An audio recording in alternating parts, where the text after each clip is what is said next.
Boom! I'm Logan, the 64th Gear Jammer Skeele, and welcome back to Toy Talk. Today, I've got another video in my food service trucking series and a review of another mural truck hauling tasty snacks. I'll get to that in a few minutes after talking about the company on the truck's door. Also, remember, I sell lots of great die-cast replicas on my website, farmtoysandmore.com. So check it out after the video. Have you heard of the legend of the Frito-Lay company, its formation, and one of its most popular products, Doritos? What? You haven't? Some of you must have. For those of you that have not heard, I am going to relate the legend to you right now. The legend of the Frito-Lay company and their most famous products, Fritos and Doritos, started in 1853 in Saratoga Springs, New York, with a gentleman customer ordering Moon's fried potatoes, the well-known house specialty in Moon Lake House, a restaurant in Saratoga Springs. When the waiter brought the fried potatoes, the customer was not pleased. He sent them back to the kitchen and asked the waiter to have the chef slice them as thin as he could. You see, the potatoes were sliced too thick.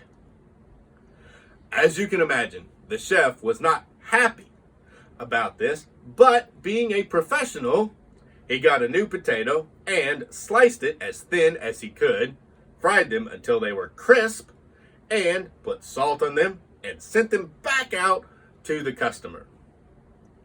He waited for the waiter to bring them back and waited and waited.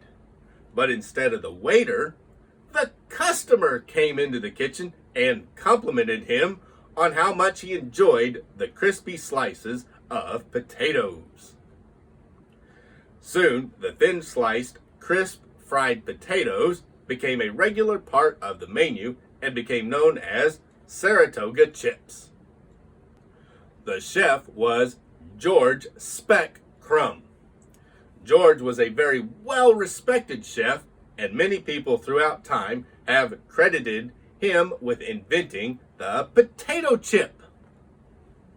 Moving the clock forward to 1933, who capitalized on Chef Crumb's potato chip invention and destined it to becoming one of the most popular snack foods of today.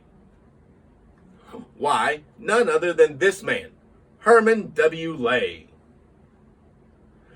I'm getting ahead of myself, or maybe not, because Charles Elmer Doolin started the Frito Company the same year. You see where this is going. Doolin purchased a corn chip recipe and 19 retail accounts from a corn chip manufacturer for $100. Then Doolin established a corn chip business and named it the Frito Company. Doolin, his mother, and brother produced the corn chips. Doolin distributed the Fritos in 5-cent bags. In 1933, the production of Fritos increased from 10 pounds to nearly 100 pounds daily. The development of a hammer press enabled Doolin to increase production, and by the end of the year, Doolin had production lines operating in Houston and Dallas. In 1937, the Frito Company opened its R&D lab and introduced new products, including peanut butter sandwiches and Fritos Peanuts, to supplement Fritos, Frittatos, and potato chips, which had been introduced in 1935.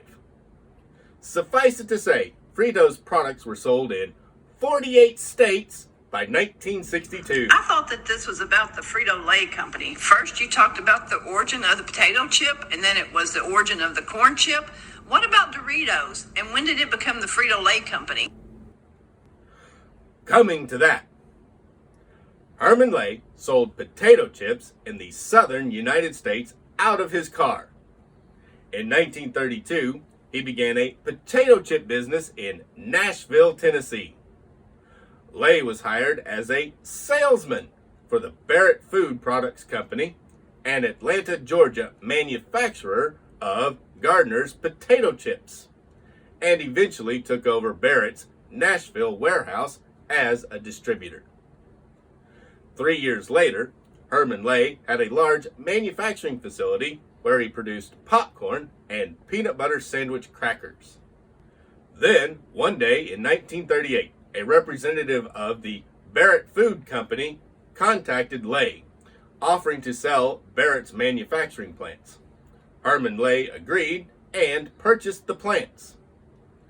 In 1944, Lay changed the product name to Lay's Potato Chips. Moving to 1945, Doolin and his Frito company granted H.W. Lay and Company an exclusive franchise to manufacture and distribute Fritos in the Southeast. The two companies worked toward national distribution and developed a close business affiliation. In September of 1961, the Frito Company and H.W. Lay and Company merged to become Frito-Lay, Inc. The primary products at this time were Fritos, Lays, Cheetos, and Ruffles. The merger also allowed Lay's to become the first potato chip brand to be sold nationwide in 1965. That means in all 50 U.S. states. Okay. What happened to Doritos and where does that fit in? Glad you reminded me. Some of you might remember Walt Disney and Disneyland. Disneyland was responsible for inventing Doritos. Yes, really. Backing up to 1955 with the opening of Disneyland and the Casa de Frito restaurant. The story goes like this. Doritos, the name is Spanish for little pieces of gold, were invented at a Mexican restaurant in Frontierland called Casa de Fritos. One early sponsor of Disneyland was Fritos. Walt persuaded Doolin to open a Fritos-themed Mexican restaurant in Disneyland. Casa de Fritos opened on August 11th, 1955. Fritos, incidentally, is Spanish for little fried things.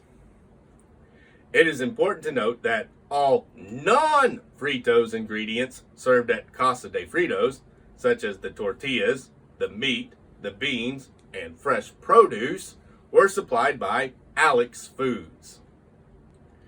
In the early 1960s, an Alex Foods salesman noticed that Casa de Fritos was tossing unused tortillas in the trash at the end of each day. He suggested that the cook cut the surplus tortillas into triangles, deep fry them, and season them in the style of a Zapatoic Mexican snack called Topotatos. The cook took the salesman's advice and fried up the first batch of what we now know as Doritos. Casa de Fritos offered them to customers free of charge as an alternative to the free bag of Fritos that came with every meal. The new chips were a hit with Disneyland guests. So, without telling the Fritos company, Casa de Fritos added the tortilla chips to the menu. One day in 1964, Frito-Lay marketing VP Arch West visited Casa de Fritos and noticed the wildly popular new snack food on the menu. West was impressed with the snack food and made a deal with Alex Foods to produce the tortilla chips in large quantities. Officially named Doritos, West test marketed the chips in Southern California. They sold out faster than Alex Foods could produce them. Soon, Frito-Lay took Doritos production in-house, producing the chips at its Tulsa, Oklahoma plant and distributing them nationwide as the snack food we know and love today. So, yep, Doritos were created at Disneyland. Now, let's hop over to my little rock quarry and talk about a Lay's potato chip truck by Die-Cast Promotions. And here we go, guys. This is a Volvo 670 mid-roof with fairings hauling a utility 3000 dry van, a 53-footer, for Frito-Lay. And it has the Lay's potato chips mural on the back of the trailer. Isn't that cool? It is an older Die-Cast Promotions piece, and it's a 1/64 scale die-cast tractor trailer. The item number on this one is 32514. And it comes in the standard DCP box with the 2-piece blister inside. Also, there's an extra set of mirrors. And I've talked about the Utility 3000 dry van before. So see some of my other videos to see all the nitty-gritty details on it. What I'm going to focus on right now is what makes this one very unique, and that's all the Lay's graphics, including that beautiful silkscreen printed mural that they put on the side. It's got the Lay's Chips logo in the front. It's got a beautiful sky with some clouds in the background, and then it's got chips floating away. Isn't that cool? There's also a little 53-foot mark right there on the front, denoting it's a 53-foot trailer, and then of course DOT striping, marker lights, 10-hole chrome wheels, rubber tires, and working landing gear that screw down. Really cool. Go over to the passenger side, here to the curb side. You can see same great details. Isn't that sharp? Man, that paint job on this mural is really, really nice. This was back before they had the printed process, so this is a silkscreen process. It's very different, but it still gives a really, really good print. So I'm commending DCP, especially for when they made this truck, which is quite a while ago.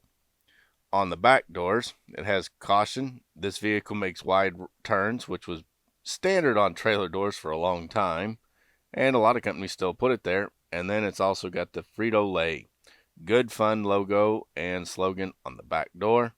Both doors do open to reveal the dry van interior, which is all tan on this one. There's no tampos on the mud flaps, and it does have brake lights and all of that. On the front, just a plain white front. Now, something they didn't do is they didn't put trailer numbers on them, which that was pretty common for DCP back in the day. It was not to put trailer numbers. However, they did do their little hot stamping process right there on each corner to give it those stainless steel corner guards, which look really sharp when driving up and down the road. Underneath, same old details, a working rear suspension, air brake canisters, spare tire, and kingpin with a date of manufacture, 12911, which means this was made on the 129th day of 2011. So this is a good 10-year-old model right now. Really nice. And I mean, look at the graphics. That is really sharp for the time period. I mean, it's much better than a lot of the models that are made today. So got to give DCP credit. They knew how to put paint on, and they've only gotten better, as you've seen in my Cisco video. If you look at those murals, that is just outstanding. Now let's set the trailer back and pick up the tractor. This is a model I haven't talked about yet, and it is the Volvo 670. This is the DCP tooling. It is not the first gear tooling. Theirs was a little bit different. You can see it has the Frito-Lay logo right there on the door, and then it has the tampo right here for the engine, which talks about which Volvo engine is under the hood. Door handle, marker light. Mirrors are hard ABS plastic with the mirror piece on the back, and then they're just painted in black. Vent into the sleeper. Now this is the mid-roof cab. They have a high roof, but this one's the mid-roof, and then they put the upper fairings on it. When we turn her around to the back, you can see how it is hollow in there. So it's just the mid-roof with fairings. There's 2 exhaust stacks. The air lines are mounted on a pogo stick. There's a deck plate, rear mud flaps, which are hanging off of chrome brackets, brake lights, backup lights, the same soft rubber tires and 10-hole wheels. 5th wheel is here, and it'll accommodate DCP or first gear trailers. And then it's got chrome quarter fenders. Onto the passenger side, the same details that were on the driver's side here. Logo, tampo for the engine, and all the rest. No drivers or passengers windows because they're in the rolled down position. Interior, it has 2 gray high back seats, a gray dashboard, and a black steering wheel with a black gear shift on the floor. The windshield here is a very hard plastic clear window. Now, I like vacuum form because it's much clearer than the hard plastics, but these are still pretty good. You can see through them. It has windshield wipers molded into it. Then they tampoed them black. And then around the window, you'll see it has a black trim that's tampoed. There's a visor up here, and it has the required roof clearance lights there. There's also up on the upper fairing, the Frito-Lay logo with the Good Fun slogan. All in all, a great job. Individual jewel style headlights, Volvo logo that was in the grill, and the whole grill was chrome plated. And then they tampoed black what would be the grill and around the Volvo logo, so it looks like it's a real Volvo logo. Really nice. Of course, Volvo has that slash through the grill. Driving lights down here are just tampoed onto the bumper. It does have an opening hood, and it reveals a detailed Volvo motor. All the piping, air intake, steering linkage is all there. Radiator and intercoolers, turbos, they did a really nice job. There's also the fenders that keep the spray from the front wheels up out of the engine bay. Well, as much as possible anyway. Underneath the truck, it has air tanks, fuel tanks, drive shaft, air brake canisters on the rear axles with differentials, bottom of the engine detail and bottom of the transmission detail, and then that would be the muffler that goes out to the exhaust. Now this truck is made pre-def, so there's no def tank, but there are battery boxes mounted there. The rear suspension's air ride with working suspension. The front has positional steering. It just clicks in place. It doesn't actually, it's not true steering, but it clicks in place. And then it's mounted on spring suspension for the front axle. And there we go. That is the 1/64 scale Volvo 670 mid-roof with full high roof fairings, pulling a utility 3000 dry van for Frito-Lay and hauling Lay's potato chips with a Lay's potato chips mural on the trailer. It is a die-cast replica made by Die-Cast Promotions. What will Frito-Lay come out with next?